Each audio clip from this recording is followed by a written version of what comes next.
I want to talk to you about becoming new covenant solutionaries, or people who help the world with solutions. And I've been thinking about this and actually sharing on this for years about the way that we interact with the world. And I just got back from Sacramento and meeting with some folks in the political world, and just thinking about, like, I left there feeling like, wow, it feels like the world is going the wrong way. And I was driving home by myself, just praying and thinking and meditating on where we're going, both as a people, as a movement, our movement, where we're going as the people of California, of America, and as the world. And just thinking through, like, how does God get involved in history? How does God get involved in the affairs of men? And when does God intervene, and when does he hold back? And I wrote a little bit of this out, and I'd like to just kind of share just a few thoughts as we move into this message.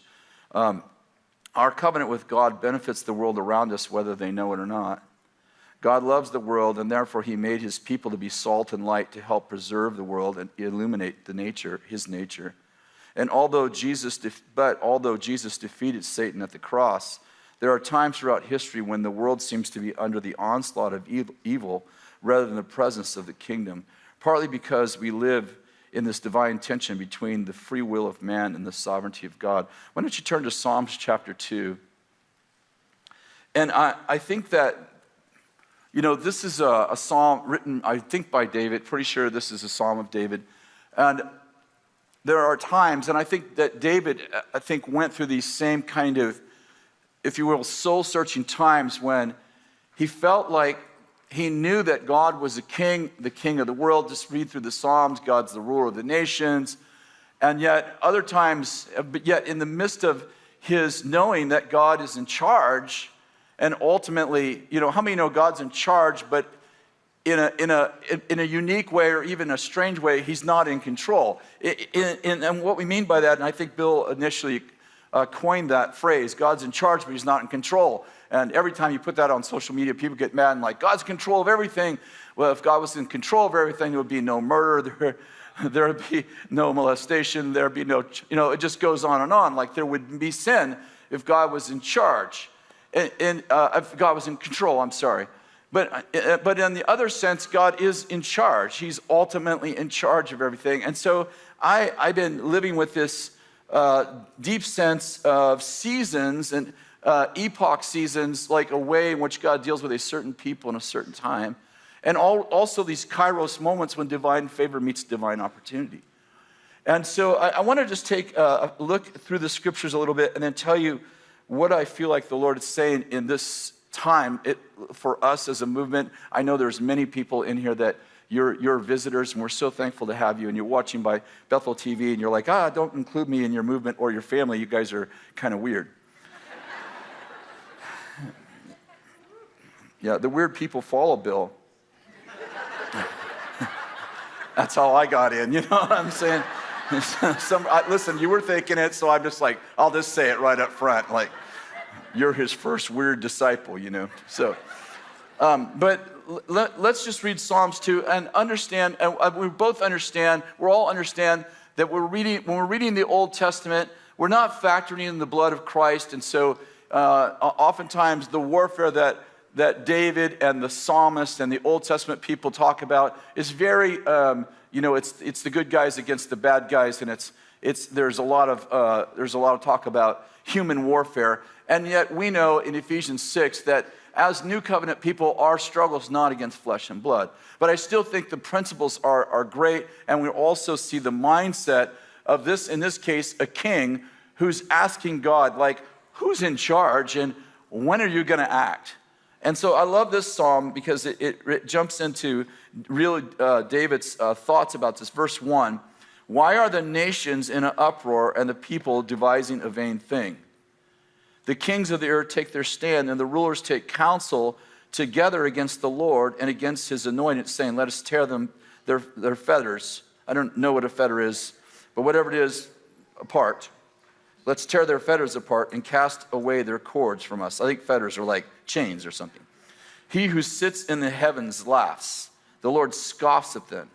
Then he will speak to them in his anger and terrify them in his wrath, saying, but as for me, I have installed my king upon Zion, my holy mountain. Before we go on, just like such a beautiful passage to me. You know, David's like, why are the kings in an uproar? Why are they persecuting and prosecuting and trying to destroy the God's anointed? And I think that, you know, I understand there's in my mind there is kind of a correlation between what David is seeing and, in my mind, what we see, especially in the heavenlies, in that there seems to be this war over who gets to shape culture. It gets very personal, and I think in my lifetime, and I'm fairly old, but I wouldn't encompass all of history or anything like that. There are older people in the room. But I personally have never seen this tension that I feel today. I don't mean I feel actually pretty peaceful in the last 8, 9, 10 years. But I'm talking about the trauma in the heavenlies that seems to have physical manifestations. Am I making any sense? I'm trying to put words to the sense I have, the feeling I have, and I think that you probably have some of the very same feelings. And you have to remember that when I say that, like I lived through John F. Kennedy being assassinated, his brother Robert Kennedy being assassinated, Martin Luther King being assassinated. So the civil rights movement, the Black Power movement, the Vietnam War. The Afghanistan war, the Iraqi war. I mean, I was alive, obviously a boy in some of those times, but I was alive during all of these conflicts, and they were definitely conflicts. I can remember exactly where I was at when John F. Kennedy, one of my heroes, was assassinated. I can remember the exact moment. Robert Kennedy. The assassination attempt on President Ronald Reagan. I mean, I remember all those things. So I'm not saying I've never seen conflict, but I've never felt conflict like this that is manifesting in so much division among people. And it's not just in America, it's all over the world. And, I grew up as a boy. How many are old enough to remember believing the Russians were the bad guys and we were hiding under our... Good, we got some old... It helps me. Some of the young people, they just laugh like, oh yeah, you guys didn't really do that. I'm like, yeah, we really did that. Like we had air raid alarms. Do you remember this? We had air raid practices, and we hid underneath our chair. Look back, I'm like, we're underneath our desk. We're like, you hear the air raid, and you're supposed to like get underneath your desk and grab your desk.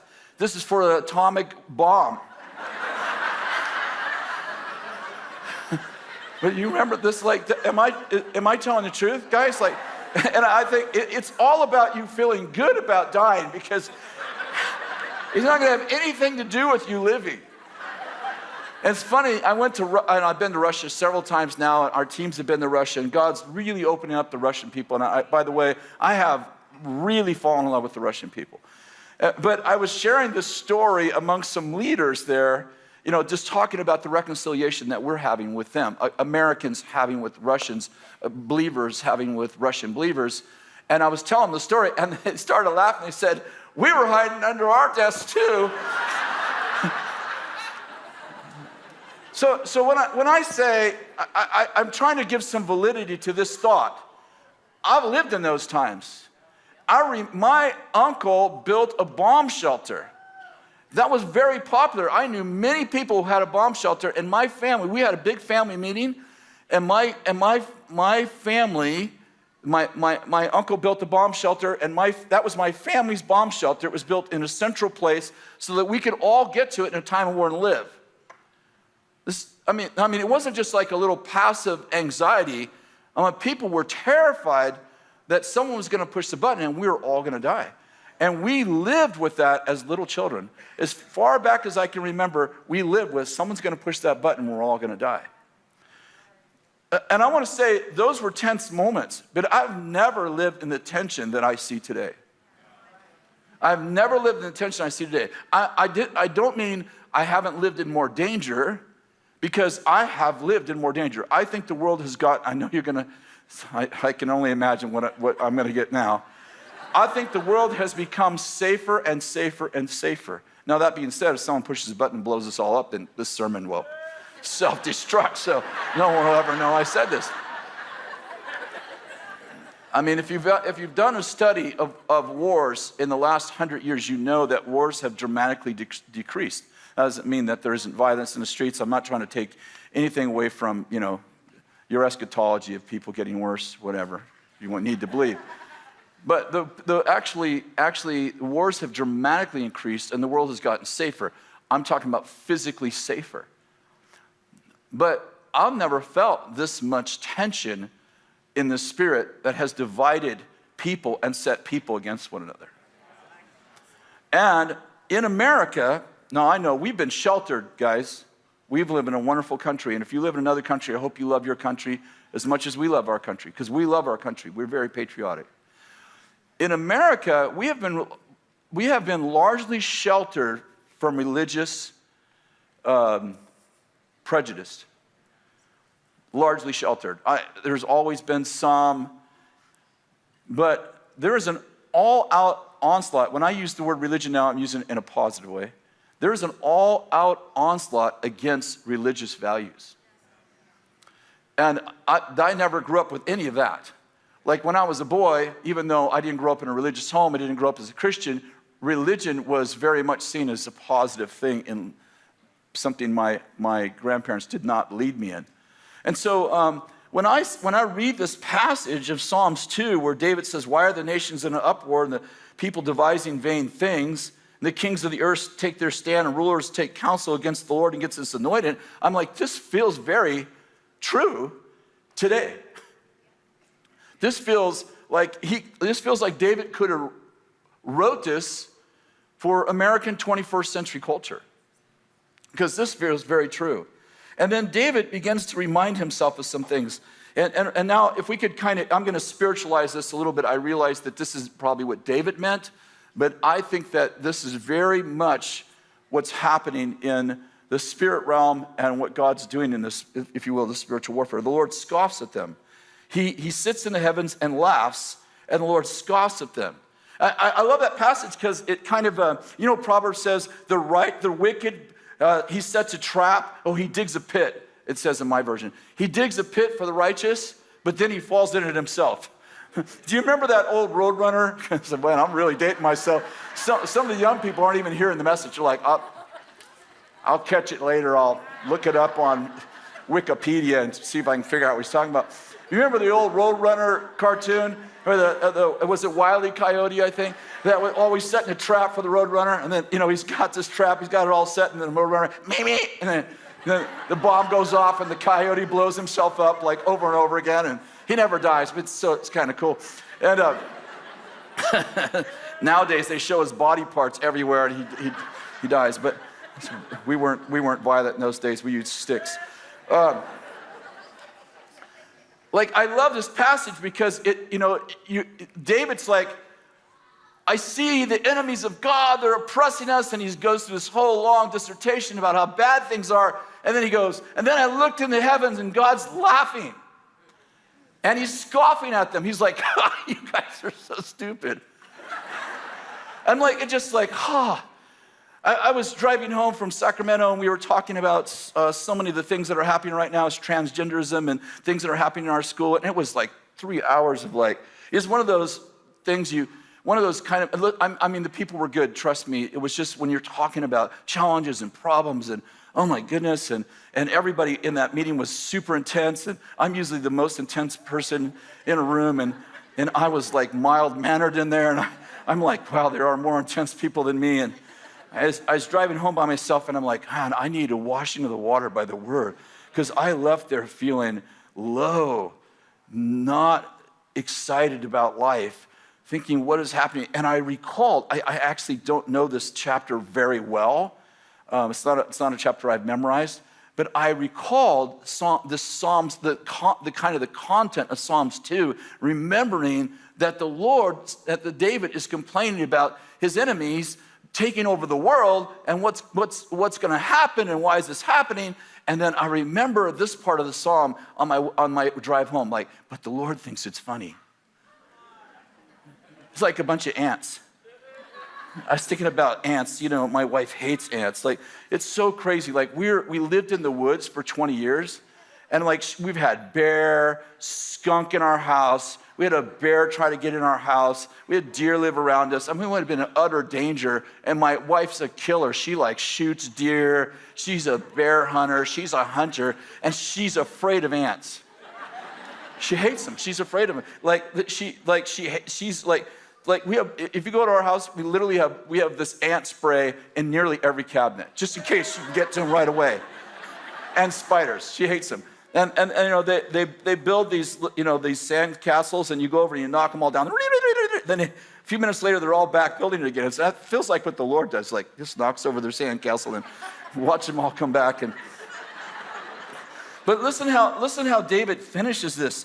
As for me, I've installed my king upon Zion, the holy mountain, and I will surely tell of the decrees of the Lord.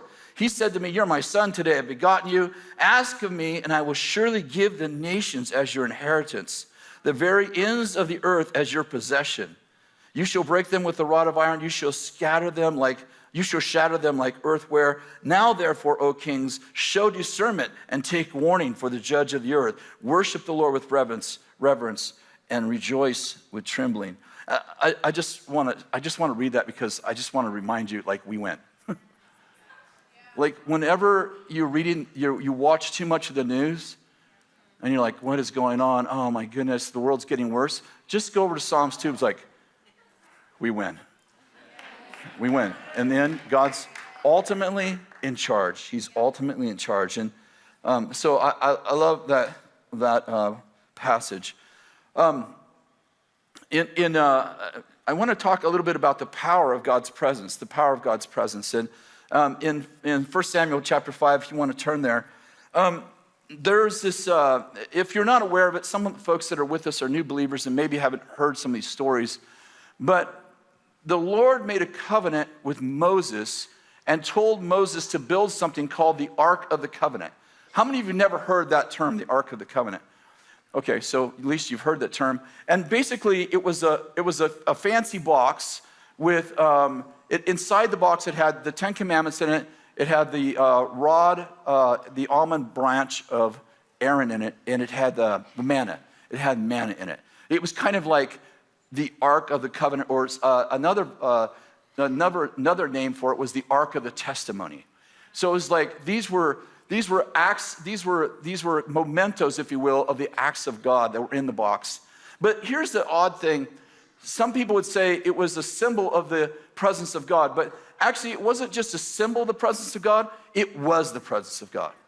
And it was ceremonially to be carried on the, they had the box, this box, big box, they had it on poles, and they would carry it. It was by God ordered them to carry it on the shoulders of the priests. And Bill's taught a lot on that, and we're really not going to talk much about that tonight. The part I want you to know is that God covenant to be in the box.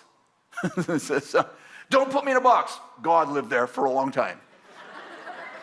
Some people would want to remind us that he wasn't just in the box. Yes, but he was definitely in the box.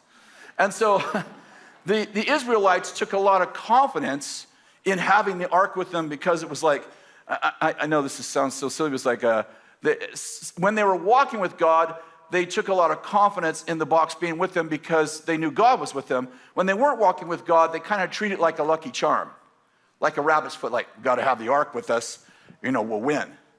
And when they weren't walking with God, even though God was in the box, God wouldn't act on their behalf in the old covenant. And so this is one of the times in 1 Samuel 5:1, the Philistines, they're fighting the Philistines. They take the ark, the Israelites go in with the ark. The Levites go first, and they go in with the ark, and they're all shouting because, they got the ark with them, and it's kind of like almost like the energy of a football game. Everyone's shouting, we're going to win. And what they don't know is that they've broken relationship with God, so God is not going to seemingly act on their behalf. And so what happens is, instead of winning, the Philistines capture the box. Now, the Philistines know that the box is some kind of religious special thing, but they don't actually know God's in the box. Like, they just think like it's a rabbit's foot, you know? It's kind of like some kind of a symbol, but they don't actually know that God's actually in the box. So they take the box, and it's kind of a funny story. They take the box to the city and, kind of put it in the city. I don't know, captured God or whatever. And everybody in the city gets hemorrhoids. Like, they have a hemorrhoid breakout. And so they're like, and they're not sure, so they get some wise men together. They're wise men together, like, hey, we all had hemorrhoids. And they go, well, maybe it's the box, but maybe it isn't. Why don't we take it to a next city and see what happens? So they take it to the next city, and they have a hemorrhoid breakout. So they're like, so then as they're passing, like, what city should we take to? And all the elders are like, not here. We're good. And so they're like, how do we get rid of these hemorrhoids? They didn't have preparation H in those days. So how do we get rid of these hemorrhoids? So the priests, they're priests, obviously false priests, false prophets. They're like, let's make some golden hemorrhoids. Dude, you can't even make this stuff up. And offer it to their God. I don't have any idea how you offer golden hemorrhoids to God. Oh, it just gets worse and worse. The presence of God in the presence of evil people who are determined to not like God's not always good. And so they finally like, okay, well, what we'll do is we'll put it in the temple of Dagon. That should work. So they put it in there. This is the story right now, 1 Samuel 5. They put the ark in the temple of Dagon, which is like this big, Dagon is the god of fertility, and it's this great big statue, and they put the ark in there. And the next morning they come in, the priests come in, and Dagon is Dagon. He's on his face before God. And they're like, oh, well, maybe, and like these poor priests, like you kind of got to feel for them, because they're like, oh, maybe that was a coincidence too. So they stag Dagon back up. And the next morning they come in, and Dagon is, not only did he fall down, but he broke his head off and both of his hands, and it's just his trunks there. And they're like, oh, we're not going in there. We're not going in there. Listen, we're not going in there anymore. And it's so funny to me because God doesn't share his power with anybody but his people. And it's just a sign to me that sometimes you think you just have a box. You are not factored in that God's in there. And you're like, Dagon is, teaching, being taught in the school system. He's ruling our communities, and believers are like, oh, things are getting so bad. And then one day he just lost his head. He just lost his head. And I don't know, it's just such a funny story.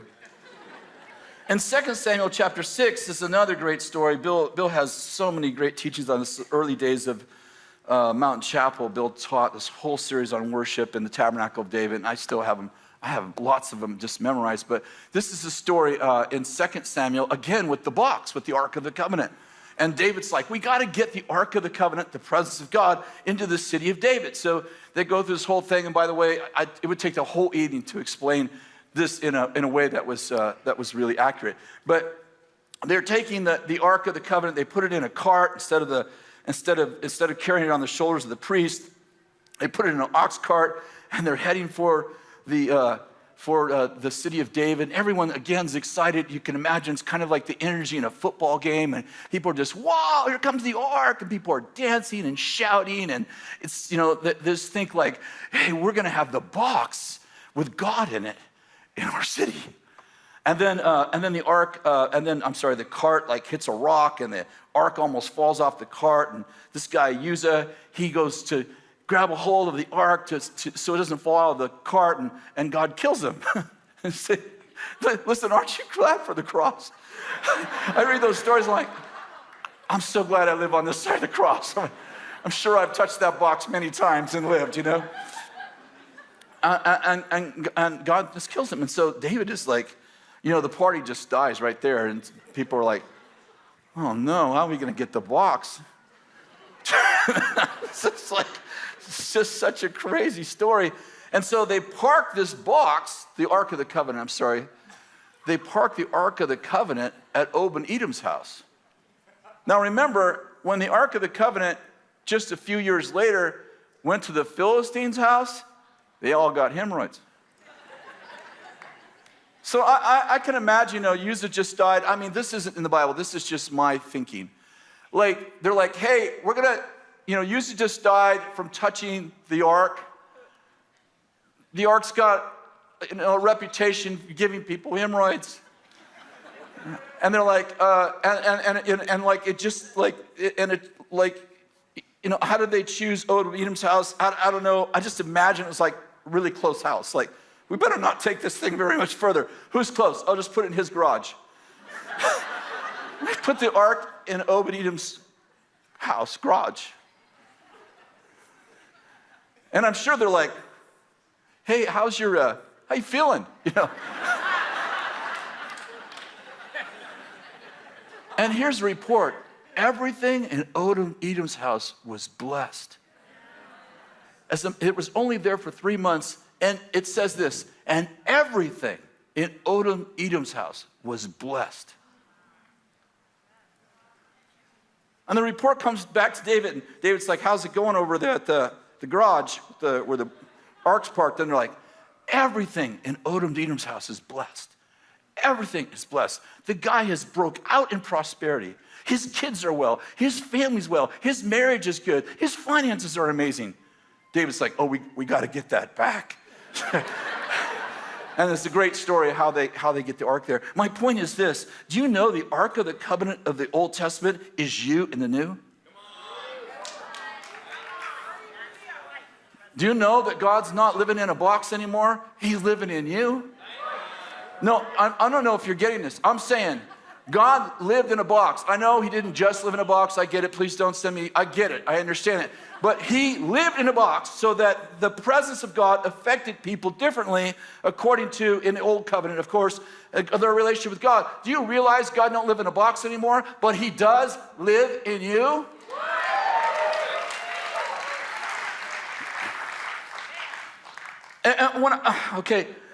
Let's see if I can explain this. Like, do you understand that some people it's a metaphor, but follow me. Some people just thought it was a box, right? The Philistines are like, oh, it's a lucky charm. And like, ain't no lucky charm, like God's in the box, right? And then other people were like, they feared the box, like, don't bring the box here. I don't know what's in there, but it could be bad. And people just saw a box. It was a beautiful box, It had some gold and it had some artistry around it, but it was a box. But what they didn't realize is that the box had the presence of God of all the earth living in the box. And that box lives in you. Or let's say it more accurately, the God of that box lives in you. Metaphorically, you are the box that God lives in. You are the Ark of the Covenant. When you received, are you with me? When you received Jesus, he moved into your garage. More than your garage. He moved into your personhood. He actually lives inside of you. Like, do you understand, like the way the Ark of the Covenant benefited Obed-Edom? When God, it's going to be a little funny, let's not be disrespectful. When God moves in you, it benefits your whole neighborhood. When an employer hires somebody that has the box in them, it benefits their entire company. You understand this? Like, they may just see the box. They're like, just a box. He's just human. He's got flaws and got some scratches and been through some stuff. Dropped the box a few times in the battle. He's got some nicks and stuff not perfect anymore. Maybe what they don't realize is what's inside.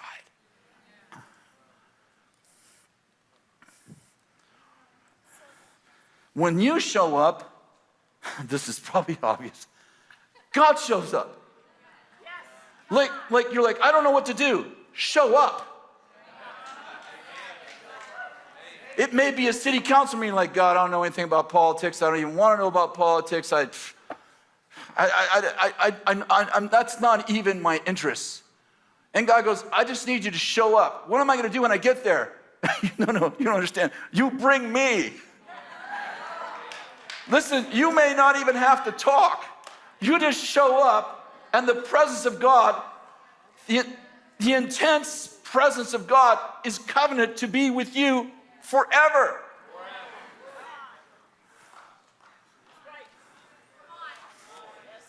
I think it was Charles Finney, maybe Bill could correct me, but I think it was Charles Finney that he would walk into factories, I think intending to preach, but he would walk into factories, and before he'd preach, whole factory workers would be out on the ground.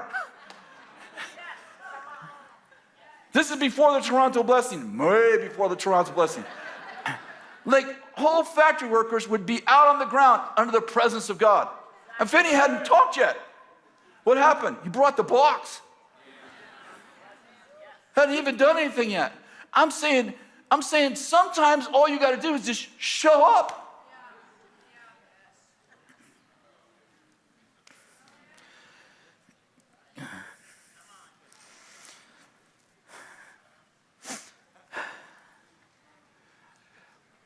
Sometimes the world looks out of control. You ever think that? Ever think someone's going to push that button? We forget pretty quickly, but we had the North Korean leader I don't know, I'm very bad at time. 2-3 years ago, not long ago. He's going to push that button. He's going to push that button, and he's going to blow the whole freaking world up. He's going to push that button. I don't know about you, but I spent a lot of nights praying for that leader. Oh, God, let him have a Nebuchadnezzar moment. Oh, God, let him have an encounter with you. Oh, God, let him, his family history is revival, by the way. I don't know if you know that. You don't have to go back more than 2 generations. The leader of North Korea, his family were believers. 2 generations back, if I think. Not that long ago. And Lord, let what his grandmother prayed, his grandfather prayed, let it be that 1 Timothy, I'm aware of the faith that's in you. It was in your grandmother, and it was in your mother, and now it's in you. And I think lots of us were praying.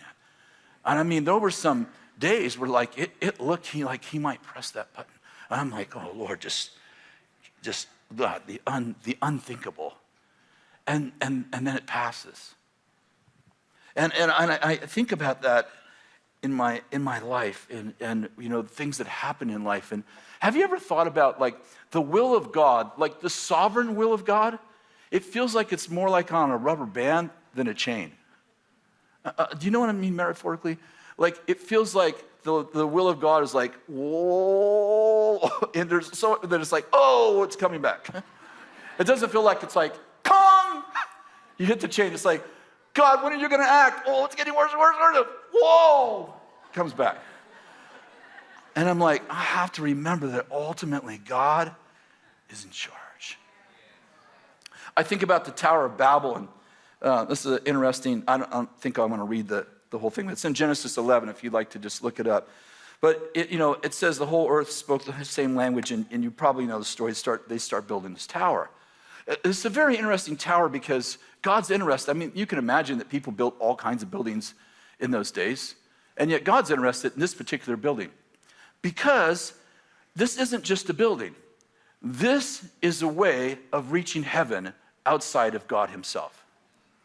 And it says they exchanged, get this phrase, they exchanged bricks for stones and tar for mortar. Why does it tell us what the Tower of Babel was made out of? How many know you are living, what are you? You are living stones being built up as a spiritual house. And how are you held together? By what every joint supplies. How many know they weren't building a house to heaven with living stones, but with dead bricks? Dead bricks. Are you following me? Think about it like this. What is the difference between a brick and a stone? Anyone ever built with anything? A brick, you can take one brick out and put another one in. Like everyone, it's formula Christianity. It's formula humanism. It's like everybody's got to look the same. I only value people who are like me. And how many know you're not a living brick? You're a living stone. What's that mean? That means that God has divinely placed you in a place in the wall, so to speak, that if you don't show up, no one else fits there. But here's the real point I'm making in context. So they're building this, it says they're building a tower to heaven. And God goes, hey, let's go down and check out that building. God's like the Message Bible on steroids. God's like, I heard they're building a building. Let's go down and check it out. And God looks at the building. He's like, he might actually do this. And so he just goes, I'll fix that. We'll just confuse their language. He doesn't knock down the tower and go, let's try an earthquake. And just every time you get it halfway up, we'll just knock it over with an earthquake. Instead, he's like, cuts the brilliant. He's like, I'll just make it so you guys can't understand each other. And the next morning, they're like, hand me a shut-up-a-dot. What does it need? What? Hey, bring the... No one can understand each other. Like, the project ended.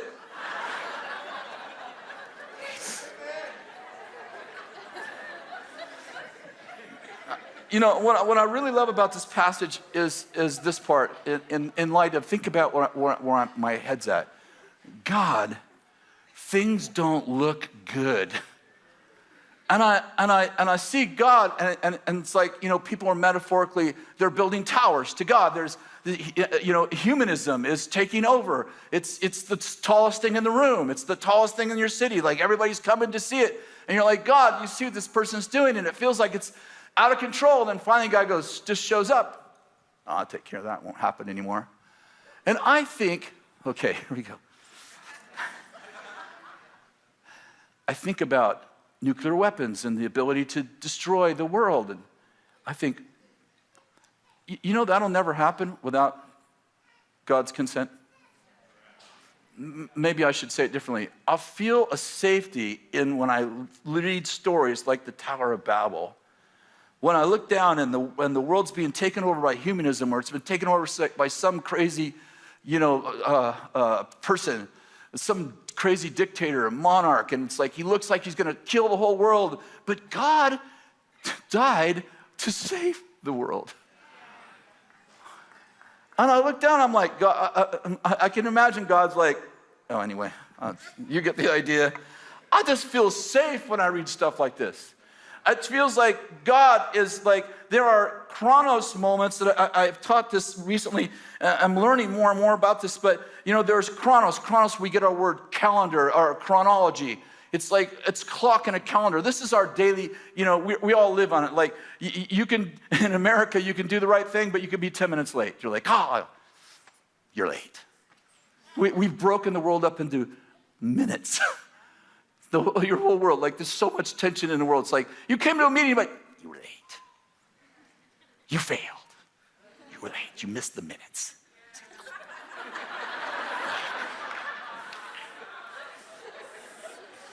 Got a good heart. You're a nice person, but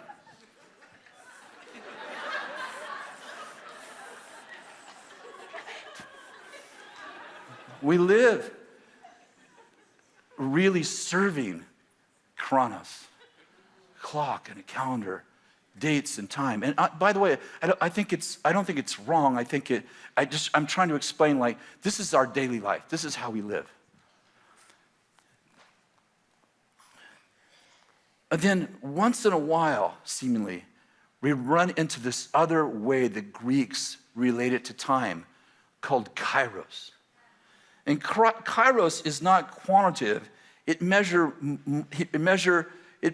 moments, the right moments, the opportune moment, the perfect moment, and it's when divine favor meets divine opportunity. And it's like, and you know, when it says in the Second Chronicles, like this, the sons of Issachar understood the times, the connotation is that when God intervened in time, like when the sons of Issachar understood when they were in Kairos moments and when they were in Kronos moments. They understood that suddenly God, who's always in charge, suddenly decides he's going to, I don't know if this is exactly right, but going to take control. He's going to intervene. He's going to knock down the tower. He's going to take out that person. He's going to do what seems like the laws of physics, the laws of nature, and even, if you will, the new covenant seem to prohibit. And God goes, I'm just going to take that verse where it says, and God sits in the heavens and he does whatever he wants. And it happens throughout history. Like, for instance, in Acts 12, we have a story where Herod, do you remember King Herod? He kills James, he kills James. Remember James and John? He kills James and he imprisons Peter. This is Herod. He's openly going out after Christians, persecuting and killing Christians. It's going on for like 12 years. It may have gone on longer than that, but the book of Acts records him doing that for more than 12 years. He's a tyrant. And then one day, he steps up on his praetorium and he begins to give this message. And they begin to shout, a God, and not, well, I'm sorry, how is it? The people began to cry out, the voice of a God, not a man. The voice of a God, not a man. He's done all this evil, killed all these Christians, killed some of the apostles, imprisoned them. God keeps releasing. In fact, the previous chapter, or the previous verses, is Peter getting out of prison by an angel of the Lord through prayer. And the next scene, we see Herod is making a speech, and the people are like, he's a God and not a man. In the new covenant, where God says he does good to good, he makes it rain on evil and good. He forgives people who don't deserve it. We can go on and on. It's like we are living in Graceland. We are living in the season of grace. And yet it says, but an angel of the Lord struck the king and he died. It says he got ate by worms and died. You know why? Because he didn't give glory to God. He's killing all these guys. God doesn't kill him yet. This is why I say it's like, it feels like the will of God's on a rubber band. It's like he kills James. He imprisons Peter. He does all these bad things. We're like, God intervene. God save him. God touch him. God do something to him. And all of a sudden he gives a speech and God goes, that's it. You're dead. And God, I'm trying to explain something I hope you get. How many bad kings did God kill? Not very many. Did God personally kill? But, and this is in the new covenant, where God loves on people who doesn't deserve it. And he says that if you want to be like God, you have to love people who hate you and to pray for people who persecute you. And yet this guy stands up and gives another speech and God goes, you're gone. I'm not talking about God killing people. I'm talking about God interrupting the normal course of history. I wrote this just in thought. Sometimes God transcends his new covenant grace and mercy and the message of loving his enemies to make an executive decision and kills the guy. We live day in and day out in Kronos. And then sometimes without warning, we get sucked into the vortex of eternity and experience the effects of infinity. There are times in history when God overrides the will of man and creates Kairos moments. He creates divine exceptions to the rule, defies the laws of physics, and interrupts the trajectory of history. There are just times when God just goes, I do, and you're like, God, how can you wait? Let me tell you 14 reasons why you shouldn't have done that. And God goes, I'm God. There's lots of things you don't get. I'll take care of it this way. Of course, I'm not in awe preaching about God killing kings. I'm talking about the fact that God interrupts history when he feels it's necessary, the way he feels it's necessary. And I want to say this, you don't want to be on the bad side of that. Gosh, in light of context, I want to be careful. the fear of God is only spoken of 4 times in the New Testament. It's spoken of, I had a list, I think, more than 100 times in the Old Testament for sure. I think it was like 147 times. Someone could look it up and count. Because the love of God is the emphasis in the New Testament. But we shouldn't forget that it's still spoken of. Sometimes in our New Testament reading of the love of God, we lose respect, honor for God, and we start talking as if there's no judgment day, as if we'll never have to stand before God. And we talk about heaven and live like hell and think there's not going to be any response from God. And I think once in a while it's good to have a King Herod. Are you with me? Once in a while it's good for God just to interrupt the normal Kronos of time and space, and he goes, oh, we're just going to do it this way. Another time, you probably remember, you're probably already thinking about it, is the only time in the New Testament God killed 2 Christians, Ananias and Sapphira, for lying. I'd propose a lot of people lied in the New Testament. I mean, if God killed people who lied in this sanctuary, who'd be left? I propose maybe just Bill and I, and I'm not sure about Bill.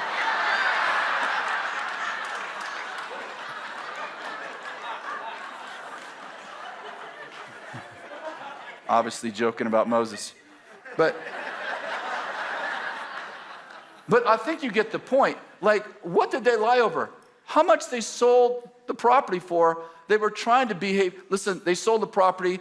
Let me back up. Everybody was selling everything and giving the money to the apostles to take care of the poor among them.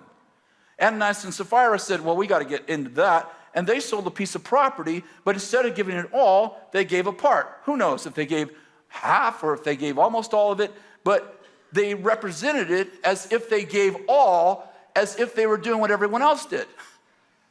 And in a time when the presence of God is so heavy on a people to build trust and honor, and God is building something. He's building, if you will, I talked about origins last week. He's building origins. He's building a culture of trust and honor. They didn't just lie. They broke the foundations of a culture. And God goes, you can't stay. I don't think he sent them to hell. I don't think Ananias and Sapphira went to hell. But God says, you are polluting the foundations of the beginnings of what I'm building. You can't be here. And God takes them out. I'm saying what they didn't realize in Kronos, I hope this goes right. In Kronos times, you're not going to die for lying. There are lots of verses about being forgiven, about God forgiving your sin, But Ananias and Sapphira ran into a Kairos time. They didn't discern that this isn't normal lying. It's the worst articulation probably ever. I don't think lying is normal. Oh, this isn't common lying. This isn't your little white lie. I'm not saying it was how bad the lie was. It was that they were trying to look like everyone else in a season where God was laying the origins. He was laying the foundations of Christianity. He was saying trust is built on honesty, on honor, on transparency, on authenticity. He was building the foundations. They did not realize that this isn't just a little like, oh, we can't come today, we're busy. Oh, we'd love to come to your house, and we never want to go there. Come on, look at me. How many times have someone said, we'd love to have you over, and oh, we'd love to come, and you walk away like, I'm never going to that house. I don't even like those people. Little lies. You don't want to have a little lie in a Kairos moment. You misunderstood that God, I don't know, can we say God's changing the rules? Or we can say God has executive privilege, or however we want to say it. And in this case, it's negative. But over and over and over, it's positive. Like we're talking about negative Kairos moments right here. Negative in the sense that somebody lost their life. But there are so many positive Kairos moments in the Bible where God goes, okay, that's it. The Nehemiah walls, example, 114 years they're tore down. 72 years they're trying to rebuild them. And Nehemiah goes to rebuild the walls. Nehemiah's not a builder. He's not a contractor. He's never built a wall before. He shows up in Israel, and they rebuild the walls in 52 days. What they couldn't do in 72 years, they did in 52 days. How do they do that? Nehemiah stepped into a Kairos moment. He gets sucked through the vortex of God's acceleration because he understood the times, and he got in the vortex in the right time, in the right season, and God goes, shoo. It's amazing. Are you with me? Sometimes God just interrupts. Can I say sometimes he interrupts grace, or maybe a better way to look at it, maybe a more righteous way or a more theologically accurate way is to say he expresses grace in a way that we don't understand. He goes, I'm taking that guy, I'm doing this now, you won't be living anymore. Let's take you early to heaven. And we're all, why? What's happening? God goes, I just made an executive decision. You have no idea what I'm doing, but it's all for good in the end.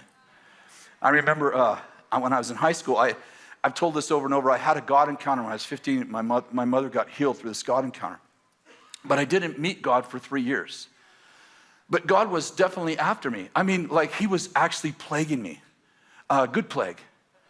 One time, I had an encounter with, I said to God, I'll just tell you quickly, my mother was really sick with psoriasis. I didn't know God at all.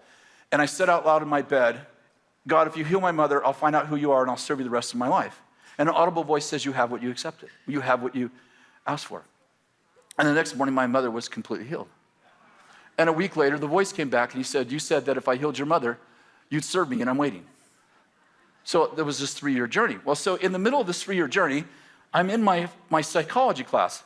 My psychology class isn't just a psychology class. My psychology teacher is an evangelist for atheism.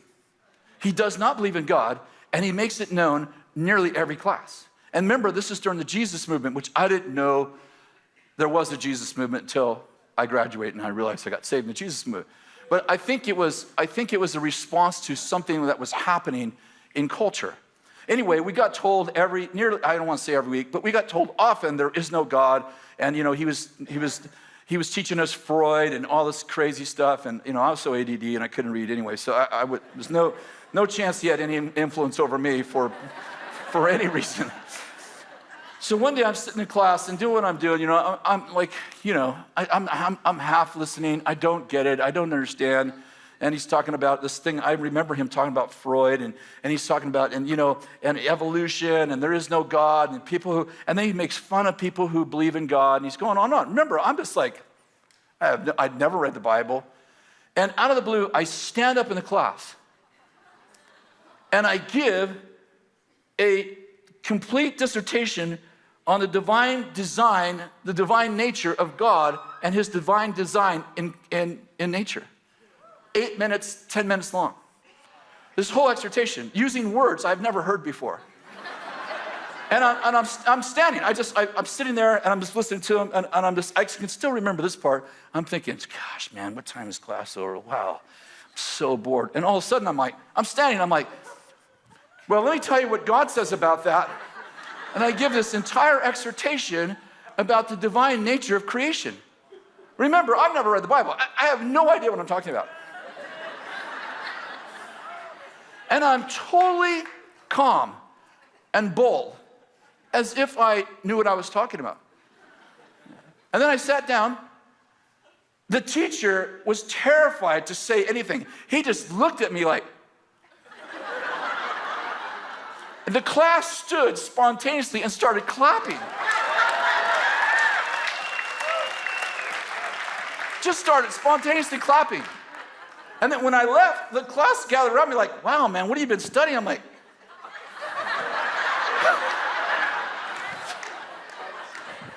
the teacher remember, the teacher's like, he's like, there is no God, all this stuff. When he sees the stupidest student in his room stand and give an exhortation on God, he's like, I can still, he wore glasses, little BB eyed guy. I still remember him, like, the look on his face while I was giving the exhortation, like, I personally was a sign and a wonder. It wasn't even what I was saying. It was the fact that I strung together sentences with university language. He never, in any class I was in after that, he never spoke of atheism the rest of the year. I think he's afraid I'm just going to have another. Got another one.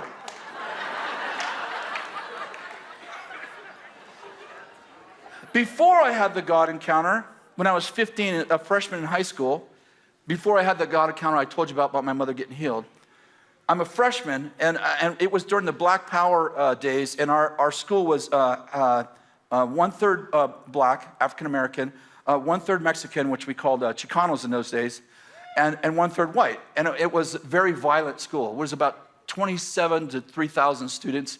And it was the days where, this is during the Civil Rights Movement, and the police were in our school all the time because of the Black Power movement. There was a lot of African Americans that were rising up to the Black Power. The Black Panthers were on our campus, and if any of you remember that, it was very scary. As a white person, very scary. Probably as anybody, it's pretty scary actually. But the turmoil was intense. So I remember it might have been like the first month of school, definitely not more than the second month. I'm walking through the hall, I'm late, I'm always late everywhere. My clock is broken or something's wrong with me, but I'm walking through the hall, the bell's already rang, I'm supposed to be in class, and I walk through the hall and there's almost nobody in the hall, and I walk through the hall and I'm just looking down, and like I'm 132 pounds, 5'11", like a string bean, right? Like I make Lance look fat. So I'm kind of rushing to my class. Oh my God, I'm late again. And this great big guy grabs me. He throws me on the ground, and he gets on top of me, and he starts wailing on me. He's hit me in the face, and he's like, I heard what you said about me. If you ever say that again, and I'm trying to say, I don't even know who you are. I'm so sorry, I don't remember faces. What did I say about you? I was like, I'm sorry, I don't know who you are. And he's pounding on me, and I'm like, I don't want to defend myself. He's just going to get madder. That's what I'm thinking when I'm laying on the ground. And I'm like, he's punched me in the face, and he's kicking me, and he's on top of me. And then a bigger guy comes along, like bigger than him. And he grabs the guy, and he picks him up, and he throws him against the wall, and he pushes him like 3 times, and he says to him, he's my friend. If you ever touch him again, you will be dealing with me. Do you understand that? And I will know. And I'm laying on the ground still. And then he comes back, and I kind of sit up, and he goes, if that guy gives you any more problems, you let me know. I will be right there. I go, thank you. He takes about maybe from here to the door in the hall, and he disappears. Whew, vanishes. Remember, I've never read the Bible. Wow, a UFO sucked him up right after he helped me.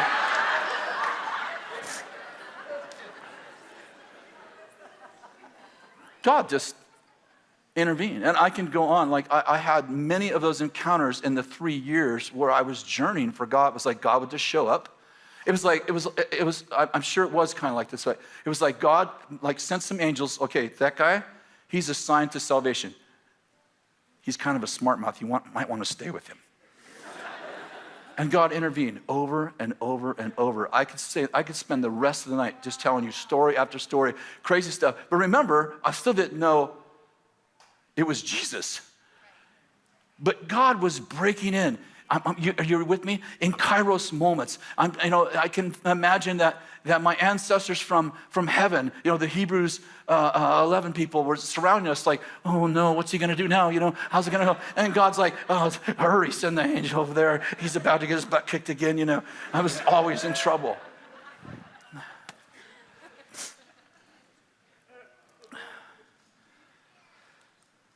God he's in charge. He just knows what he's doing. And whenever you get to that place where it feels like, oh, things are bad, it's like, just remember God's will is kind of like on a rubber band. That's terrible theology. I'm sure I'll get corrected. But it's like, I'm simply saying, it's the The sins of the Amorites are not yet complete. It's like God has a plan. It looks like it's out of control. It looks like the world's going the wrong way. It's like, oh no, what's going to happen? And then God like knocks over their tower. It looks like you're in a violent school. It looks like things are out of control. People are trying to kill you. And then God's, wait. No. He's with me. You all right? Just call on me. Oh, what's your name? You got a number?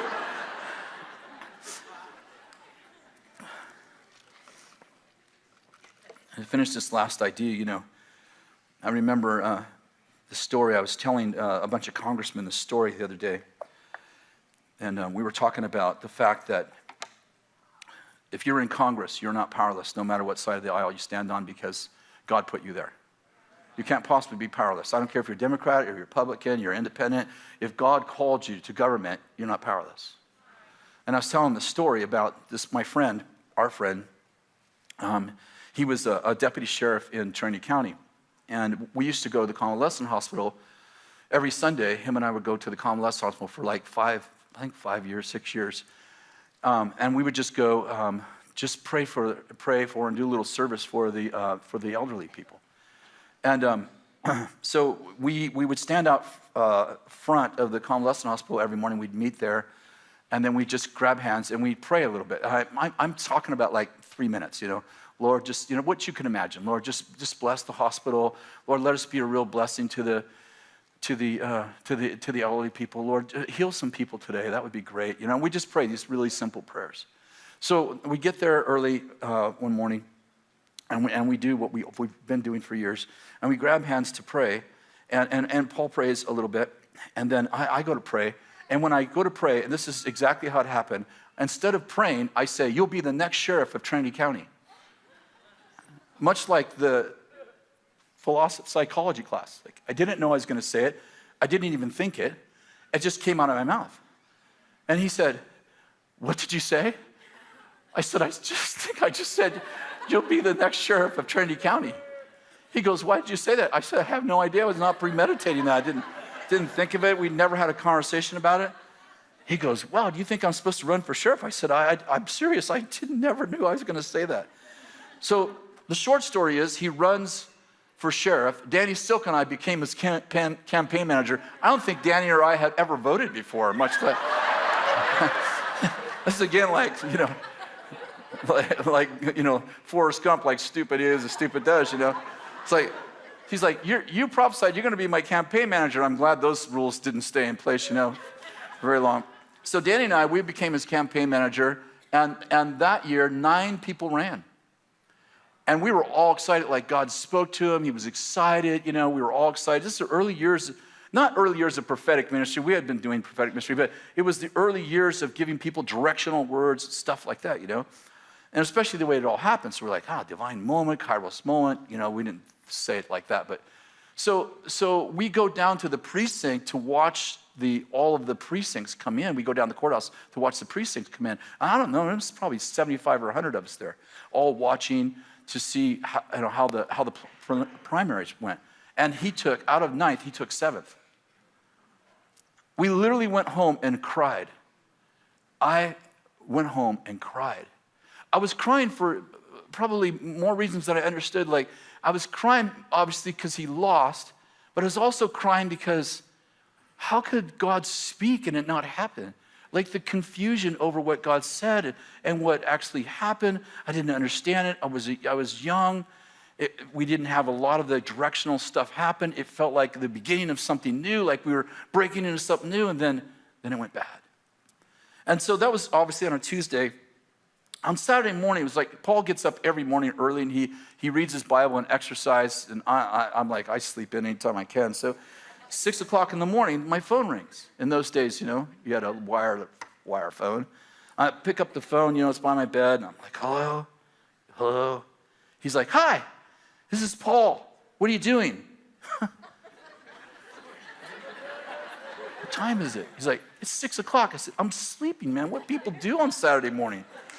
Sleeping. He said, man, wake up. I want to tell you something. I said, okay. He said, I believe I'm supposed to run as a write-in candidate. Write-in candidate, a write-in. Well, I have never heard that term, write-in. I didn't know anything about politics. I'm kind of waking up and I said, write-in candidate? He's like, yeah. I said, what does that mean like you're not on the ballot? He's like, yeah, they write my name in. I started laughing. I said, when you were on the ballot, you took 7th. Not second. 7th out of 9. He goes, I know, but God gave me a word that I'm going to be the next sheriff. I said, that was from me. Let's just say, bad word. Good try, bad word. False prophet. The beginnings of my false prophet ministry. No, on serious note, I said, that was for me. Like, I made a mistake. He goes, I don't think so. I think I'm supposed to run as a write-in. Will you help me? Will you run my campaign? Boy, you don't learn, do you? You do not learn. You should not be sheriff. You are not the sharpest knife in the drawer.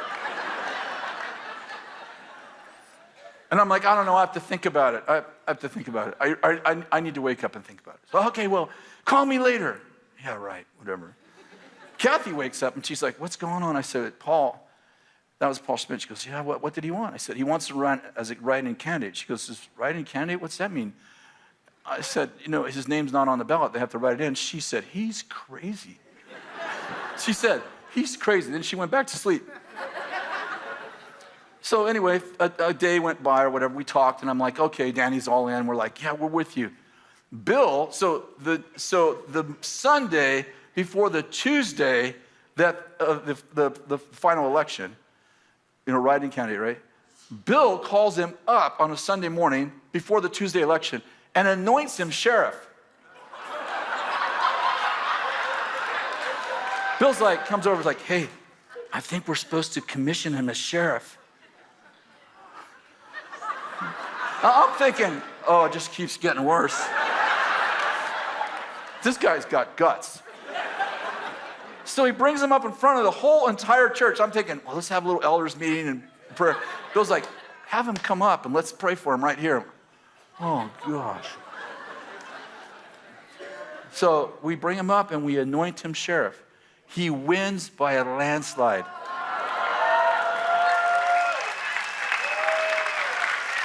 He takes 67% of the vote and it ain't on the freaking ballot.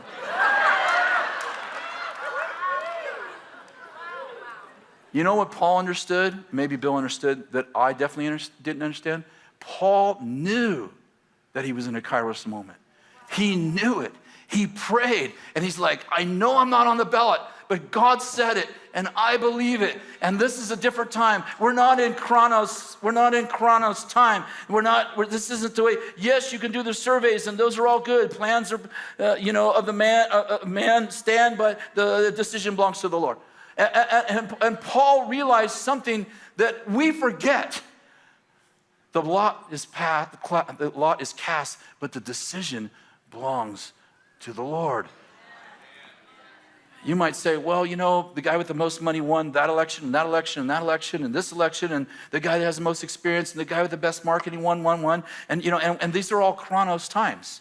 We have to say, like, that didn't look very spiritual. It didn't look like the best man won or the most spiritual woman won, or didn't look like God got involved. And then suddenly, it seems, I'm only saying it from the way it seems, and then it seems like God goes, no, you'll be voting for Paul. You know what the most repeated phrase was? Because we were in business then. People came in and said, didn't you help Paul on his campaign? He said, yeah. I said, yeah. He said, I came out in the newspaper for the other guy. For one of the other two guys. And he says, I went in the voting booth, and we used to use those things get pushed down, what do you call it, chaff things. He said, I tried to push it down, it wouldn't go down. This is the most repeated phrase I heard. And I heard a voice say, write in Paul Schmidt. Not believers. Couldn't get the thing to go down. Yes, we heard it over and over. People would say, I went in there and I was gonna vote for this guy, and then I heard a voice. Several people said, I had a dream the night before, vote for Paul Schmidt. I'm not talking about Christians. Most of Christians voted for him. I'm saying people who didn't know God, like, I had a dream, and in a dream they said, you'll be writing in Paul Schmidt. And he wins.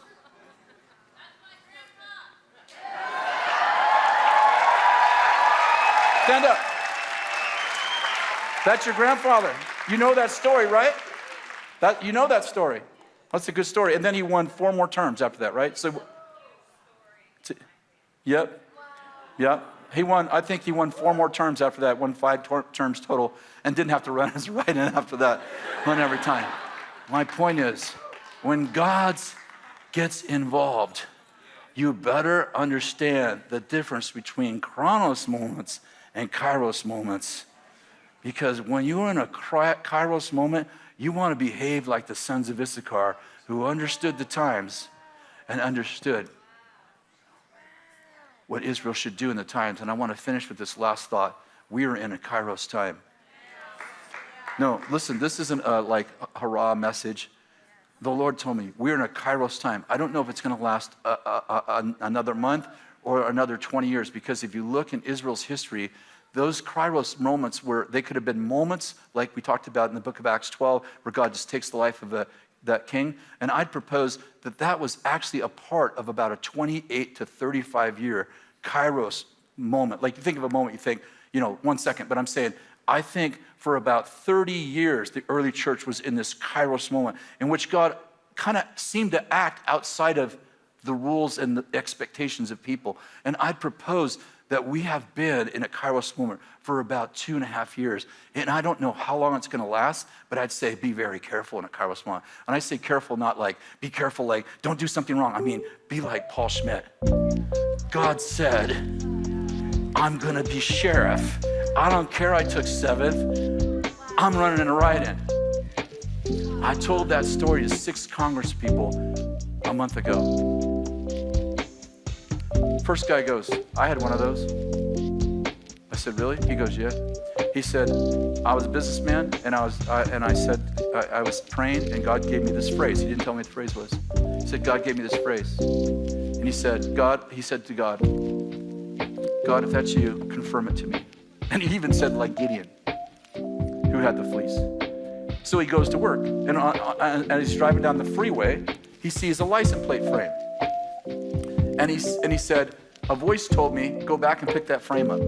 So he took the off-ramp, came back on, and picked up the frame, and it was the exact phrase that God had given him in prayer on the license plate frame. Instead of going to work, he turns around and goes home.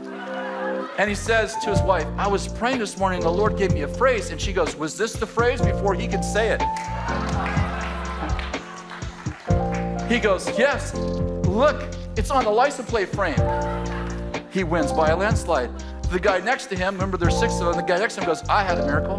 I said, really? What was that? He said, I ran against 2 other guys. One guy raised $3.7 million. He was the incumbent. The other guy raised $3.2 million. I raised $72,000. He said, I took 60% of the vote and had 40,000 left over. Every single person of those 6 Congress people, 5 men and 1 woman, they all had a divine miracle. And I looked at them and said, how can you be powerless if God put you here? They go, we don't know. We aren't. You're not. And neither are you. Would you stand, please? And neither are you. The ark is parked at your house. You didn't get that. The ark is parked at your house. The ark is parked at your house. Oh, things are going bad. Oh, look at this. Look at California. Oh my God, I'm going to move somewhere where God is. You are, wherever you go, God's going to be.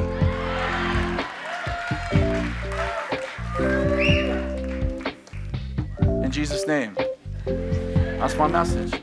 Now, if you're in this room and you don't know Jesus, or you walked away from the Lord, what a great time to get right with God. And what I'd like you to do is I'd like you just to come right up here if you want to get your life right with Jesus. You're like, everything's going wrong in my life. Well, let me just be clear. Christians have bad days. How many have been a Christian more than 10 years?